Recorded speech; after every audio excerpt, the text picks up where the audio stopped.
अब हम जरा देखते हैं और क्या चीज आ गई थी हमारे पास, इमेजेस। ठीक है, मैं वेबसाइट ही खोलता हूं।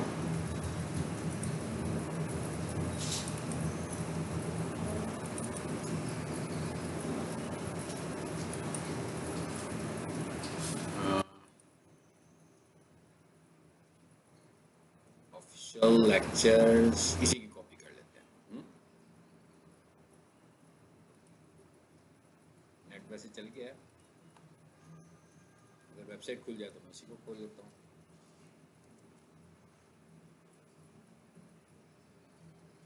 चलो ठीक है। अब जरा इमेजेस की बात करने लगे हम। इमेजेस भी जो हैं ये भी एसईओ का टॉप फैक्टर है। यानी अगर आप अपनी किसी वेबसाइट की एसईओ कर रहे हैं तो उसमें इमेजेस का जो रोल है वो भी टॉप फैक्टर के तौर पर। यानी अगर हम इमेजेस की एसईओ करेंगे तो रैंक करने के चांसेस बढ़ेंगे। इसलिए कि मैंने आपको बताया था, जब मैंने आपको पहले दिन वीडियो अपनी वेबसाइट दिखाई थी तो मैंने दिखाया था URL, title, description and images. यानी इसका मतलब क्या हुआ कि जब हम कोई वेबसाइट सर्च करते हैं तो इमेजेस भी सर्च हो रहे होते हैं। तो वो कब सर्च हो रहे होते हैं, जब उनकी अच्छी ऑप्टिमाइजेशन हुई होती है। अब जरा हम थोड़े से पहले इसके ऑप्टिमाइजेशन फैक्टर्स देख लें कि इमेज ऑप्टिमाइजेशन के फैक्टर्स कौन कौन से हैं। जी, इमेज ऑप्टिमाइजेशन का जो पहला फैक्टर है वो क्या है, इमेज साइज। कि आपका इमेज का साइज कितना होगा। ठीक है, यानी अगर मैं कहूं इमेज के ऑप्टिमाइजेशन फैक्टर्स क्या हैं,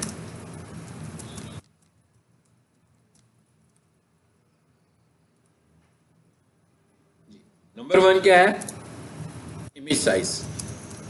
बहुत इंपॉर्टेंट फैक्टर है ये कि आप कितने बड़े इमेजेस का इस्तेमाल करने लगे हैं। आपने कोशिश करनी है, जब आप बुक्स देखते हैं ना तो बुक्स में कुछ लिखा होता है कंटेंट, तो छोटे इमेजेस होते हैं, पूरे पूरे वेबसाइट की तरह के इमेजेस नहीं आते जैसे आमतौर पर लोगों ने वेबसाइट पे इमेजेस लगे लिखे होते हैं। बल्कि क्या होता है, इमेज होता है, साइड बाय साइड टेक्स्ट नजर आ रहा होता है।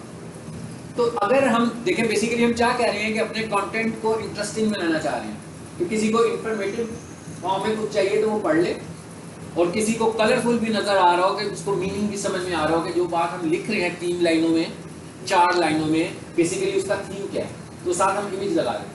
तो हमें बड़े बड़े इमेजेस नहीं लगाने। अगर हम बड़े इमेजेस लगाएंगे तो इसका क्या मतलब होगा, अगर हम बड़े इमेजेस लगाएंगे तो इसका ये मतलब है कि हमारी वेबसाइट को लोड होने में भी ज़्यादा टाइम लगेगा। तो हमें क्या करना है, सबसे पहला काम क्या करना है, इमेजेस को छोटा करना है। यानी पहला फैक्टर हो गया। अच्छा, दूसरा फैक्टर क्या है, इमेज फाइल नेम। जी, दूसरा फैक्टर क्या है, इमेज फाइल नेम, कि भाई इमेज का नाम कैसा होगा। ठीक है, अब मिसाल के तौर पे मेरे पास एक वेबसाइट है, उसमें बहुत सारे इमेजेस हैं, तो बहुत सारे नाम लिखे हुए हैं मैंने, इमेजेस के नाम बहुत सारे लिखे होंगे। अब वो इमेजेस नेम बेसिकली रिफ्लेक्ट कर रहे हैं किस चीज को, मेरी प्रोडक्ट को, और मेरी प्रोडक्ट रिफ्लेक्ट कर रही है किस चीज को, मेरे कीवर्ड को। तो अगर वो वाले नाम मैंने कीवर्ड बेस रखे ही नहीं हुए तो गड़बड़ हो गई। मतलब कीवर्ड को मैं यूज ही नहीं कर रहा। मिसाल के तौर पर मैं कह रहा हूँ पीक सोल्यूशन की वेबसाइट है, उसके ऊपर उनकी लेटेस्ट प्रमोशन नजर आ रही है, मैं कह उसके ऊपर उनकी लेटेस्ट प्रमोशन नजर आने लगी हुई है कि भाई इस वक्त प्रमोशन क्या चलने लगी हुई है, एक नया कोर्स है जो उन्होंने ऑफर किया हुआ है। किस चीज का कोर्स है, digital marketing courses in Lahore. ठीक है, यहाँ admission open in digital marketing course, यहाँ कीवर्ड निकाला हुआ है हमने कि best digital marketing course in Lahore. अब ये इमेज डिजाइन हुआ है कि कैसे, इंफॉर्मेशन के हवाले से कलरफुल सा बना हुआ है, लेकिन इसकी फाइल का नाम हमने क्या रख दिया हुआ है, ABC XYZ, या कोई वैसे ही नाम रख लिया 07। अब इसका मतलब क्या हुआ कि हमने एक फैक्टर इमेज ऑप्टिमाइजेशन का और लूज कर दिया। और यानी इसका क्या मतलब हुआ कि आपकी वेबसाइट में जितने भी इमेजेस हैं, आपने कोशिश करनी है कि जिन जिन कीवर्ड्स को आप टारगेट करने लगे हों उन कीवर्ड्स के ही नाम आपके इमेजेस नेम होने चाहिए। यानी आपने अपनी फाइलों के नाम भी चेंज करने हैं, और फाइलों के नाम वो रखने हैं जो आपके कीवर्ड्स होंगे। ठीक है, अच्छा, अब फाइल का नाम रखना ये भी एक ऑप्टिमाइजेशन फैक्टर है। फाइल नेम कैसे होगा, ये लिखा जी मैंने, प्रोफेशनल, एक नाम तो ये है ना, ऐसे लिख दूं मैं नाम, मैंने लिखा प्रोफेशनल स्पेस किचन, ऐसे ही है, एक तरीका ही है, ठीक है। अब ये जो स्पेस है, आपको सारे कैरेक्टर्स नजर आ रहे हैं मगर आपको स्पेस नजर नहीं आ रहा, गैप नजर आ रहा है, स्पेस बार का कैरेक्टर नजर नहीं आ रहा। सो इसका मतलब क्या हुआ कि जो स्पेस बार का कैरेक्टर होता है वो कोई फिजिकल कैरेक्टर नहीं है। तो जब ये यहाँ पर जाएगा, इसकी कन्वर्जन होगी तो वो इसको किसी ना किसी फिजिकल कैरेक्टर में भी कन्वर्ट करेगा। तो इसकी जगह पर आपको ऑनलाइन 20% लिखा हुआ नजर आ रहा होता है, जहां जहां स्पेसेस होती हैं वहां 20% लिखा हुआ आएगा, यहाँ गड़बड़ हो जाएगी। ये भी इलीगल कैरेक्टर है, ये भी इलीगल कैरेक्टर है। आपकी फाइल नाम में कहीं पर भी, फाइल नेम में कहीं पर भी स्पेस बार नहीं होना चाहिए, बल्कि आपने क्या करना है, प्रोफेशनल किचन इक्विपमेंट, यानी जितने भी वर्ड हैं आपके उन सबको आपने डैशेस के साथ। ये मैं आपको बता रहा हूं इमेज ऑप्टिमाइजेशन क्या है। मैंने कहा इमेज बड़ा नहीं करना, ठीक है, इमेज का नाम कीवर्ड पर होना चाहिए और इमेज के नाम में स्पेस नहीं होनी चाहिए। ये तो अभी मैंने टैग की बात ही नहीं की, आप देख रहे हैं अभी तक मैंने टैग की बात नहीं की, अभी मैंने बेसिक रिक्वायरमेंट्स बताई हैं इमेज कैसे होना चाहिए। अब मैं बात करने लगा इसका टैग क्या होता है। जी IMG SRC इक्वल्स टू, ये क्या आ गया बीच में, फाइल नेम, ये पहला एट्रीब्यूट इसका क्या है जी, SRC, ठीक है। ये तो रिक्वायरमेंट है, मतलब SRC नहीं होगा तो इमेज कैसे आएगा, मतलब ये तो बेसिक रिक्वायरमेंट होगी ना। लेकिन SEO के हवाले से जो इसका टैग्स है, एट्रीब्यूट्स हैं, वो कौन से हैं। SEO के हवाले से इसका जो एट्रीब्यूट है वो है alt in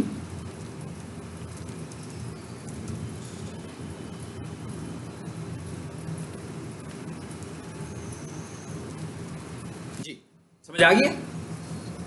ये मैंने समझाने के लिए सिर्फ यूं करके लिख दिया। अच्छा, ये इसको बल्कि एक काम करें, इसमें से डैशेस निकाल दें ताकि आप कंफ्यूज ना हो। इन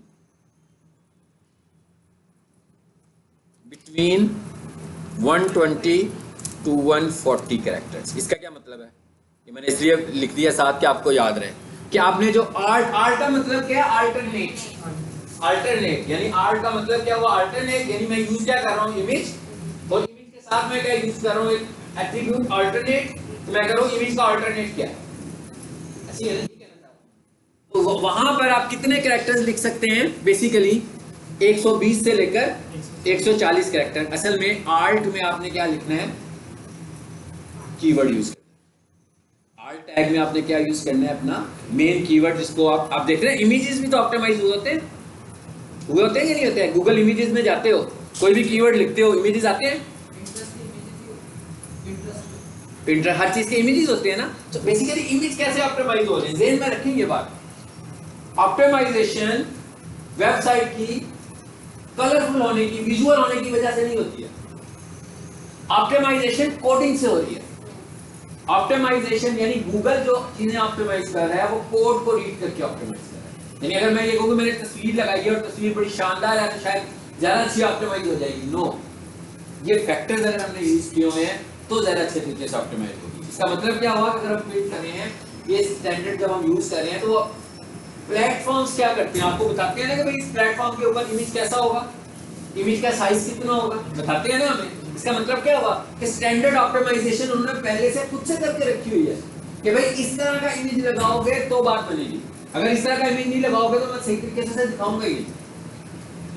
अब हम अपनी वेबसाइट की बात करें तो वेबसाइट में वो क्या कह रहा है कि 120 से लेकर 140 कैरेक्टर में आपने आर्ट लिखना है। अब ये आर्ट दो लोगों के लिए है, आपकी वेबसाइट लोग देख रहे हैं, ठीक है, आपकी वेबसाइट को कौन देख रहा है बेसिकली। अगर हम ये कहें कि हमारी वेबसाइट कौन देखता है, बंदा देखता है ना यार, चलो ठीक है ना, ह्यूमंस। मैं क्या, हमारी वेबसाइट्स को कौन देख रहे हैं, ह्यूमंस देख रहे हैं, लेकिन हमारी वेबसाइट को बोट्स भी देख रहे हैं। बोट, मैंने एक नई टर्म इस्तेमाल की, बोट। अभी मैं टर्म इस्तेमाल करता हूँ बोट, बोट के बाद मैं कहता हूँ स्पाइडर, स्पाइडर के बाद मैं कहता हूँ क्राउलर। कितने सारे टर्म्स मैंने यूज किए। सो बेसिकली ये क्या है, ये सॉफ्टवेयर है, ये गूगल के सॉफ्टवेयर है, एक ही चीज है। मैंने कहा एक ही चीज है, ये बोट हो गया, स्पाइडर हो गया, क्राउलर हो गया, ये एक ही चीज को मैंने 3 मुख्तलिफ नामों से आपको बताया है। तो बेसिकली दूसरी जो चीज है जिसने आपकी वेबसाइट को देखना है वो कौन सा है, वो है बॉट। बॉट आपकी वेबसाइट को देख रहा है। स्पाइडर आपकी वेबसाइट को देख रहा है, क्राउलर आपकी वेबसाइट को देख रहा है। आपको क्या लगता है कि आपकी वेबसाइट जो रैंक हो रही है वो यूजर्स की वजह से रैंक होती है? नो। वो किसकी वजह से रैंक होती है? वो क्राउलर रैंक करता है। कौन क्राउलर को रैंक करवा रहा है? कौन क्राउलर को भेजा हुआ उसने? मतलब क्राउलर की ड्यूटी किसने लगाई हुई है? सर्च इंजन्स ने, यानी गूगल ने क्राउलर्स की ड्यूटी लगाई है कि भाई देखो ये फैक्टर्स पूरे हो रहे हैं कि फैक्टर्स पूरे नहीं हो रहे हैं, और जो जो वेबसाइट फैक्टर्स पूरे कर रही हैं उनको रैंक कर दो, और जो वेबसाइट फैक्टर पूरे नहीं कर रही उनको रैंक नहीं करना। अब ह्यूमंस को तो आप देख सकते हैं ना, ये जो बॉट है या क्राउलर है इसे तो हम नहीं देख सकते, ये तो सॉफ्टवेयर है, ये तो आर्टिफिशियल इंटेलिजेंस एक सॉफ्टवेयर है जो उन्होंने ऑटोमेटेड सॉफ्टवेयर बनाया। और ये बॉट का जो टर्म है ना, ये क्राउलर की जो टर्म है एसईओ में हमने बड़ी ज़्यादा इस्तेमाल करनी है, और बहुत सारे काम है जो हो रही इस तरह है। तो इसका मतलब क्या होगा, इसको हमने काफ़ी दफ़ा डिस्कस करना है। इवन इसके अंदर एक हमारा पूरा टॉपिक होगा जिसका नाम रोबोट्स होगा, ठीक है? ये तो बॉट है ना, एक टॉपिक होगा जिसमें रोबोट फाइल होगी। हम देखेंगे कि रोबोट फाइल क्या होती है, कैसे बनती है, ये एसईओ में जाकर देखेंगे, ठीक है? सो अभी मैंने सिर्फ ये बताया कि आपकी वेबसाइट को दो लोग देख रहे हैं, मतलब एक तो सर्च इंजन और एक ह्यूमंस। एक तो सर्च इंजन ने देखना है, सर्च इंजन क्यों देख रहा है? रैंक करने के लिए। सर्च इंजन इसलिए देख रहा है कि भाई मुझे इंडेक्सिंग करनी है ना। अच्छा, एक टर्म है क्राउलिंग और एक टर्म है इंडेक्सिंग। इन दोनों में क्या फर्क है? ठीक है, क्राउल करने का क्या मतलब है? ऐसे कर लेते हैं जैसे आप लोग बैठे हैं। अगर मैं आपको इस क्लासरूम के सेशन में बताऊं ना कि क्राउलिंग और इंडेक्सिंग से क्या फर्क है, मिसाल के तौर पर मैं ये कहता हूं कि मैंने इवैल्यूएशन करनी है, 3 महीने का हमारे पास टाइम है। 3 महीनों के बाद मैंने इवैल्यूएशन करनी है कि कौन सा स्टूडेंट है जो नंबर 1 रैंक करेगा, और फिर इसी तरह नंबरिंग शुरू होगी आपकी आगे से। एक नंबर 1 बेशक आखिरी स्टूडेंट फेल भी होगा, लेकिन नंबर तो उसका भी कोई होगा ना, फिर नंबर तो उसका भी लग ही गया होगा। हाँ, जो पार्टिसिपेंट नहीं होगा उसका नंबर नहीं लगेगा, मतलब जो कोर्स में आएगा ही नहीं उसका नंबर नहीं लगेगा। इसके अलावा अगर आप लोग क्लास में सब बैठे होंगे तो रैंकिंग तो हो ही रही होगी। अब अगर आप क्लास में बैठे हुए हैं, ठीक है, और मैं इवैल्यूएशन कर रहा हूँ, 3 महीने तक यही है ना काम, मैं पढ़ा भी रहा हूँ साथ इवैल्यूएशन भी कर रहा हूँ, साथ साथ पढ़ाता हूँ साथ साथ इवैल्यूएशन करता हूँ। अब करता क्या हूँ मैं? रोजाना आपको ऑब्जर्व करता हूँ, मैं देख रहा हूँ, कभी इधर देख रहा हूँ, कभी इधर देख रहा हूँ, घंटा गुजर जाता है, फिर अगले दिन आकर ऐसे ही पढ़ाता हूँ, और इस तरीके से मैं आपको ऑब्जर्व कर रहा हूँ। तो इसका मतलब क्या है? मैं कुछ एनालिसिस भी करने लगा हूँ। ये जो मैं आपको देखता हूँ ना रोजाना, और 30 दिन मैंने आपको यूं मुसलसल देखना है, ऐसे ही है। इसका मतलब क्या है? मैं करके रहा हूँ, बेसिकली मैं तो क्राउलिंग कर रहा हूँ, क्रॉल कर रहा हूँ ना, आपको सबको मैं क्रॉल करके देख रहा हूँ कौन क्या कर रहा है, क्या किस मूड में बैठा हुआ है, ठीक है? तो उसका क्या ये भी हो सकता है कि मैं जब आपको इस तरह देखने लगा हूँ ना, तो कुछ स्टूडेंट्स को मैं रिजेक्ट कर दूँ, किसी भी वजह से कर दूँ कि भाई ये मेरे पढ़ाने के क्राइटेरिया में पूरा नहीं हो सकता, ठीक है? इवन आप यहाँ बैठे हुए, ठीक है, और मुझे पता लग गया कि भाई ये जो भाई साहब है ना, ये घंटा गुजारने आते हैं, उनके घर से भी मैसेज आ गया, दफ्तर वालों ने भी मैसेज दे दिया, सब ने दे दिया, इनके ऊपर इनको नहीं आपने फोकस करना। अब वो बैठे हुए तो मैं उनको इग्नोर कर रहा हूँ, तो मैं ऐसे नहीं करता हूँ, लेकिन समझ लेंगे थोड़ी देर के लिए मैं उसे इग्नोर कर रहा हूँ, ठीक है? अब वो 3 महीने तक मैं उसे देख ही नहीं रहा। अब जब 3 महीनों के बाद मैंने एक लिस्ट बनानी है, आपको क्या लगता है कि वो वाला बंदा लिस्ट में होगा? वो वाला बंदा लिस्ट में नहीं होगा। अब आपको समझ में आया व्हाट इज क्रॉलिंग? अब मैं जब क्रॉलिंग बताइए कि मैं क्रॉल कर रहा हूँ आपको, लेकिन मैंने किसी को निकाल भी दिया। अब वेबसाइट के हवाले से अगर हम देख रहे हैं कि क्या निकल रहा है बीच में से, मैंने किसको निकाला है? जो मेरे स्टैंडर्ड पूरे नहीं कर रहा। ये नहीं कहा कि जो क्वालिफाई नहीं कर रहा। क्वालिफाई करना कुछ और चीज है और स्टैंडर्ड्स पूरे करना कुछ और चीज है। स्टैंडर्ड पूरे नहीं कर रहा तो उसको तो मैंने क्रॉल ही नहीं किया। बाकी के स्टूडेंट बच गए वो वाले जो स्टैंडर्ड्स पूरे कर रहे हैं। आप उनमें से सपोज कर लो 100 स्टैंडर्ड्स से मिले, ठीक है, 3 महीने के लिए। उसमें से एक स्टूडेंट है जिसने 10 स्टैंडर्ड्स पूरे किए, एक स्टूडेंट है जिसने 50 स्टैंडर्ड्स पूरे किए, एक स्टूडेंट है जिसने 90 स्टैंडर्ड्स पूरे किए हैं, और एक स्टूडेंट है जिसने 95 किए हैं। अब वो जो 95 स्टूडेंट्स फैक्टर्स वाला बंदा होगा वो रैंक कर जाएगा नंबर 1। जो 95 से बिलो वाला होगा वो किस पे आ जाएगा? नंबर 2 पे आ जाएगा, ठीक है? अब क्या हो गया? लिस्ट बननी शुरू हो गई आपकी। अब आपकी लिस्ट बन रही है ना। पहले मैंने क्या किया? क्रॉल किया। क्रॉल के बाद फिर मैंने देखा कि जो लोग बच गए हैं क्या ये मेरे स्टैंडर्ड्स फॉलो करें, कौन इनमें से ज्यादा स्टैंडर्ड्स फॉलो कर रहे हैं और कौन इनमें से कम स्टैंडर्ड्स फॉलो कर रहे हैं। इसका मतलब क्या हुआ कि अब दूसरे मरले में मैंने क्या किया? इंडेक्सिंग किया। इंडेक्स कर दिया ना आप सबको कि भाई ये पहले नंबर का है, ये दूसरे नंबर का है, ये तीसरे नंबर का है, ये चौथे नंबर का है, ये पांचवें नंबर का स्टूडेंट है, तो इंडेक्सिंग हो गई। सेम इसी तरह वेबसाइट के दो काम होते हैं। पहला काम क्या है, ये काम कौन कर रहे हैं, क्राउलर्स कर रहे हैं, बॉट्स कर रहे हैं, स्पाइडर्स कर रहे हैं। क्या काम कर रहे हैं कि वेबसाइट्स को क्राउल करते हैं। वेबसाइट के ना क्राउल होने की बहुत सारी वजह है कि भाई वो स्टैंडर्ड्स फॉलो नहीं कर रहे, कंटेंट डुप्लीकेट लगा हुआ है आपकी वेबसाइट पे, ठीक है। आपने क्या किया, पूरी की पूरी एक वेबसाइट उठाई और अपनी वेबसाइट बना के लाइव कर दी, क्राउल नहीं होगी, आपकी वेबसाइट ही क्राउल नहीं होगी। अब आपकी जब वेबसाइट क्राउल नहीं हो रही, आप 3 महीने इंतजार कर लें, 6 महीने इंतजार कर लें, 2 साल इंतजार कर लें, आपकी वेबसाइट तो इंडेक्स नहीं होगी। क्या हो सकती है, जब आपकी वेबसाइट क्राउल ही नहीं हो रही है, जैसे मैंने भी एक बंदे को निकाल दिया लिस्ट में से, ठीक है, वो किसी नंबर पे नहीं आएगा, इसलिए कि उसको मैं क्राउल करना ही छोड़ दिया, मतलब मैंने जो इंडेक्सिंग करनी थी उसको माइनस कर दिया। क्यों माइनस किया, कि वो स्टैंडर्ड पूरा नहीं कर रहा, बेसिक स्टैंडर्ड पूरे नहीं कर रहा। रैंक वो कर रहे हैं जो ज्यादा स्टैंडर्ड्स पूरे करने लगे, तो जो बेसिक स्टैंडर्ड ही मेरा पूरा नहीं कर रहा, वो कुछ चीजें हैं जो क्राउल नहीं होगी। जब क्राउलिंग हो जाएगी, इंडेक्सिंग में जाके कंपटीशन होगा। जैसे हम ये कह रहे हैं कि भाई एक बंदा, एक स्टूडेंट जो है वो 50 फॉलो करता है एक दिन, मतलब 3 वीक्स तक चल रहा है एक स्टूडेंट, एक 2 स्टूडेंट का मैं कंपटीशन करा देता हूँ, ठीक है। तो एक स्टूडेंट जो है वो 80 स्टैंडर्ड फॉलो करता है पहले 2 हफ्ते में, और एक स्टूडेंट जो है वो 70 स्टैंडर्ड फॉलो कर रहा है पहले हफ्ते में। फिर जब तीसरे हफ्ते का मैंने रिजल्ट निकाला, तो वो जो पहले वाला स्टूडेंट था ना, वो 80 से 60 पे आ गया एकदम, और जो दूसरे वाला स्टूडेंट था वो 70 से 95 पर चला गया। चेंज हो रहा है ना, इंडेक्सिंग चेंज होनी शुरू हो गई है। बिल्कुल इसी तरीके से आप क्राउल करते हैं सर्च इंजन पे भी, जो ज्यादा अच्छे स्टैंडर्ड्स फॉलो करते हैं ना, सभी कर रहे हैं ना। पहले पेज पर जो वेबसाइट नजर आ रही है, पहली 5, वो तो कंपटीशन में है, वो तो एक दूसरे के साथ कंपटीशन करने लगी हुई है कि भाई कौन ऊपर आएगा और कौन नीचे आएगा। अब जिसका ऑप्टिमाइजर अच्छा है, वो ज्यादा एफर्ट करने लगा हुआ है, तो वो ऊपर आ रहा है। तो हो सकता है कि आज वो ऊपर हो, कल सुबह उठे तो पता लगे वो नीचे चला गया, दूसरे वाला ऊपर आ गया, फिर वो देखेगा अभी मैंने कौन सा स्टैंडर्ड मिस कर दिया, फिर वो उसको बेहतर करेगा, फिर 2 दिनों के बाद ऊपर आ जाएगा। सो इसका मतलब क्या है, ये 2 चीजें मैंने आपको बताई, क्राउलिंग और इंडेक्सिंग। इंडेक्सिंग क्या चीज है, और इंडेक्सिंग तक कब पहुंचेंगे, जब क्राउलिंग हो रही होगी। अगर आपकी वेबसाइट क्राउल ही नहीं हो रही है, यानी आपकी वेबसाइट क्राउलेबल ही नहीं है, यानी सबसे पहले वेबसाइट को क्राउलेबल बनाने का क्या तरीका है।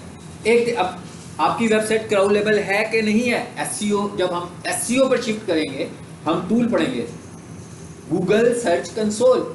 हम गूगल सर्च कंसोल में जाकर अपना एक अकाउंट बनाएंगे, वहां जाकर अपनी वेबसाइट गूगल को दे देंगे और गूगल से कहेंगे कि भाई चेक करो हमारी वेबसाइट, इसमें कोई मसाइल है तो हमें बताओ, क्या क्राउलेबल है कि क्राउलेबल नहीं है। अगर क्राउलेबल नहीं होगी तो गूगल आपको बताएगा कि भाई आपकी वेबसाइट क्राउलेबल नहीं है ड्यू टू फॉलोइंग रीजंस। पहले इन चीजों को ठीक कर लें, जब आप इन चीजों को ठीक करेंगे तो आपकी वेबसाइट क्राउलेबल होगी। और ये भी कह सकता है वो आपको, कहता है भाई आपकी वेबसाइट क्राउल नहीं हो रही, ठीक है। अब एरर्स क्या है, एरर का मतलब यह है कि आपकी वेबसाइट में वायरस है, ठीक है, आपकी वेबसाइट स्लो है। मैं एरर्स की बात कर रहा हूँ, आपकी वेबसाइट में कोई ऐसी एरर्स हैं, टेक्निकल एरर्स हैं, जो फिजिकल एरर्स हैं, लेकिन आपने ये सब चीजें रिजॉल्व कर दी जिनका मैंने अभी नाम लिया, मोटा मोटा नाम लिया, ठीक है। अभी एसईओ तो नहीं पढ़ रहे ना, मैंने तो अभी वैसे एज ए स्टैंडर्ड नाम ले लिया। आपकी ये सारी चीजें ठीक है, तो अब गूगल क्या कहता है आपको, गूगल कहता है कि भाई आपकी वेबसाइट में कोई भी एरर नहीं है, लेकिन आपकी वेबसाइट फिर भी क्राउल नहीं हो रही। कहता है आपकी वेबसाइट में एरर भी नहीं है और क्राउल भी नहीं हो रही है। अब इसका क्या मतलब हो, इसका मतलब ये होगा गूगल ने हमें पढ़ने डाल दिया ना, यानी कि उसने जो एनालिसिस करने थे वो तो उसने करके दे दिए कि वेबसाइट में कोई एरर ही नहीं है, मगर साथ भी कह रहे हैं कि क्राउल भी नहीं हो रही। अब क्या वजह है, अब जो सबसे पहली वजह आपने ट्रेस करनी है वो क्या है, डुप्लीकेट कंटेंट। इसका मतलब है आपको पहली ही टर्न में एकदम क्लिक करना चाहिए कि भाई मैंने डुप्लीकेट तो कंटेंट लिखा हुआ है सारा, वेबसाइट कैसे रैंक करेगी। आपका कंटेंट वेबसाइट के ऊपर बिल्कुल नया होना चाहिए। यानी बेशक मैंने किचन की एक वेबसाइट बनानी है, ठीक है, तो लाजमी बात है कि मैं खुद कोई किचन बनाता तो नहीं हूँ ना भाई, ठीक है। यहाँ तो मैं जिस कंपनी का होगा मैं उसे कहूँगा कि भाई आपकी जो प्रोडक्ट है ना, मुझे इसकी तस्वीरें भी दे दें और मुझे भी थोड़ा सा उसकी डिटेल लिख कर दें कि भाई आपका ये वाली इक्विपमेंट है, ये इक्विपमेंट का नाम है, ये इक्विपमेंट का मॉडल है, ये इक्विपमेंट की डिस्क्रिप्शन है, ये इक्विपमेंट की स्पेसिफिकेशन है, ये उसकी वारंटी है, ठीक है ना। सारी चीजें मैंने उससे लिखवा ली। अब मैं उसके लिखवाने के बाद मैं उसका एक कंटेंट लिखूंगा कि ये प्रोडक्ट है क्या। अब वो कंटेंट मुझे एक तो स्पेसिफिकेशन मिल गई, अब दूसरा मैं क्या करूंगा, उसके कंप्यूटर को देखूंगा कि उसने कैसे लिखा हुआ है, लेकिन मैं उसे कॉपी नहीं करूंगा बल्कि उसकी प्रोवाइडेड इंफॉर्मेशन से नया कंटेंट मुझे लिखना है। और कंटेंट राइटिंग भी एक अलग इशू है, हालांकि अभी आजकल तो ये एआई ने हमारा सिस्टम हल कर दिया, ठीक है, और एआई से आप जो कुछ लिखवाते हो वो डुप्लीकेशन में नहीं जाता, वो नया कंटेंट आपको मिलता है, यानी वो कॉपी कंटेंट नहीं है। आप चैट जीपीटी में जाकर कुछ लिखवाएंगे ना तो वो कॉपी कंटेंट नहीं है, लेकिन मैं किसी वेबसाइट से कंटेंट लूंगा, इवन मैं किसी फेसबुक पेज से कंटेंट लूंगा ना, मैं कहूँगी वेबसाइट तो नहीं है, ये तो फेसबुक पेज है, इसका ले लेते हैं। मैं कहूँ नहीं यार, एक बंदे ने OLX पर ऐड लगाया हुआ है, ये भी कोई वेबसाइट नहीं है, तो OLX पे ऐड चल रहा है, मैं उसका कंटेंट उठा के रख लेता हूँ अपने पास। ये सब कॉपी कंटेंट, ये सब डुप्लीकेट कंटेंट।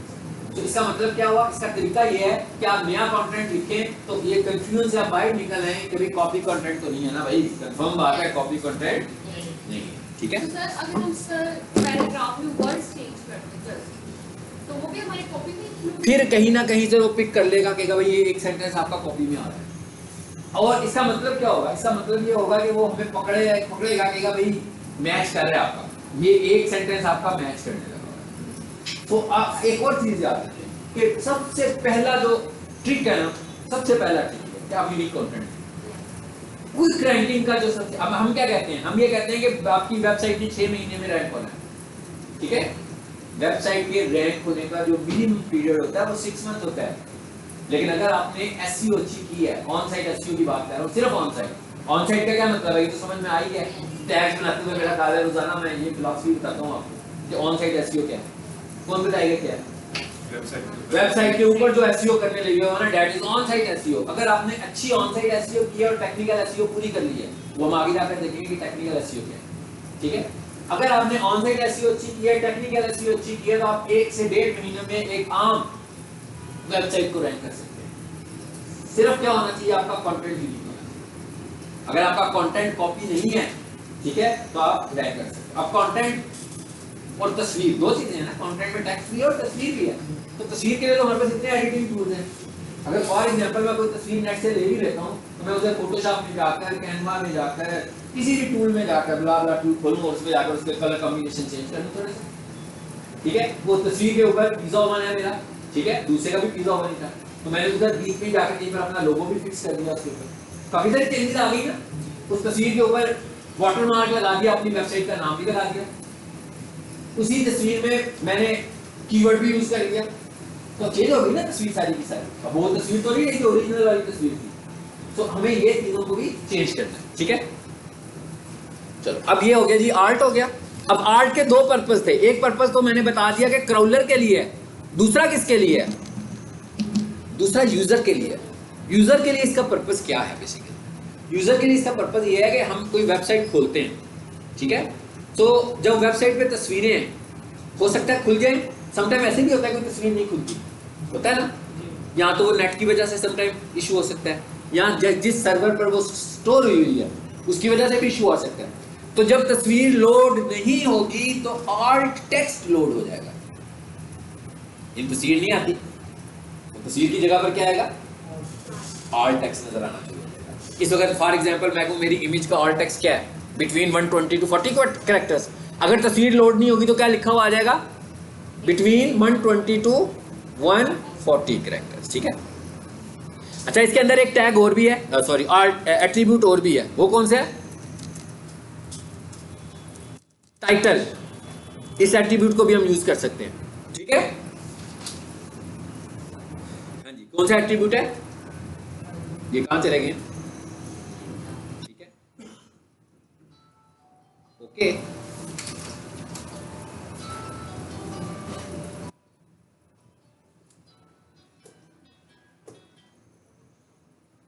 हेलो, वालेकुम सलाम।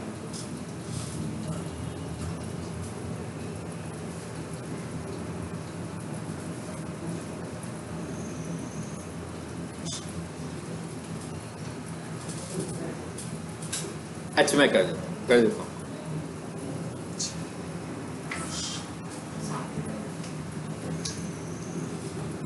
जी अगला टैग क्या है हमारे पास, एट्रीब्यूट क्या है, नेक्स्ट एट्रीब्यूट क्या है, टाइटल, टाइटल क्या चीज होती है पहले समझ लें। टाइटल क्या है? ये मैं माउस लेकर आया क्लोज पर, क्या लिखा हुआ आ गया ऊपर? क्लोज लिखा हुआ आ गया। कि इस पर आया माउस लेकर तो ये क्या लिखा हुआ आ गया? मिनिमाइज आ गया। मैं ये कह रहा हूं कि भाई जो हमारा इमेज है, ठीक है, हम कह रहे हैं हम इमेज के ऊपर जैसे ही अपना माउस रखें तो उसके ऊपर भी कुछ कैप्शन आ जाए। अब ये कौन सी कैप्शन है? ये भी कीवर्ड है। मैंने क्या करना है, इसका यहां पर भी कीवर्ड यूज कर लेना है कि भाई यहां पर तस्वीर बनी ना पिज्जा ओवन की, कोई भी बंदा पिज्जा ओवन पे माउस रखेगा तो ऊपर क्या लिखा हुआ आ जाएगा? Commercial pizza oven. इसका मतलब क्या हुआ? मैं ज्यादा से ज्यादा जगहों पर क्या करने लगा हूं? अपना कीवर्ड अटैच करने लगा हूं। ठीक है, मैं ज्यादा से ज्यादा जगहों पर अपना कीवर्ड अटैच कर रहा हूं। ठीक है, अब हम वर्डप्रेस यूज कर रहे हैं, चल थोड़ी देर के लिए हम सोचते हैं हम वर्डप्रेस यूज कर रहे हैं। वर्डप्रेस में क्या है? अब ये वाली एसईओ कैसे करेंगे भाई? वर्डप्रेस में तो मैं कहता ड्रैग एंड ड्रॉप है, यही कहा ना मैंने आपको। अब वर्डप्रेस में जब मैं तस्वीर लाऊंगा, मैं उस पर डबल क्लिक करूंगा तो फिर वो मुझे कोड में लेकर जाएगा, लेकिन ये वाला कोड नहीं होगा। वहां पर सिर्फ ऑप्शन आ रही होगी। कौन सी ऑप्शन आ रही होगी? वहां पर एक ऑप्शन आ रही होगी भी आल्ट टेक्स्ट लिख दो, वहां पर टाइटल की ऑप्शन नहीं आ रही होगी। अब ये ऑप्शन को कौन यूज कर सकेगा? जिसे कोडिंग आती होगी। फिर वो क्या करेगा? इमेज के कोड में चला जाएगा। इमेज के कोड में जाकर वहां पर टाइटल नाम की कोई चीज ही नहीं होगी। तो जिसने कोडिंग सीखी होगी वो वहां पर जाकर कोड को कस्टमाइज कर सकता है, अपनी मर्जी से कोड लिखेगा। यानी उधर जाकर भी कोडिंग हो जाएगी। उधर जाकर भी हम अगर सारा काम कोडिंग से करना है, उसके दो व्यू होंगे, एक HTML व्यू होगा और एक विजुअल व्यू होगा। जब मैं HTML व्यू में जाऊंगा तो मैं वापस इस कोडिंग में आऊंगा। तो वहां पर आपको कोडिंग के थ्रू कुछ भी करना होगा तो आप वहां पे भी कोडिंग के थ्रू कर सकते हैं। ठीक है, सो अब जरा इमेज को देख लें। मैं फाइल खोलूं जरा, सिलेक्टर को जरा मैं थोड़ी देर के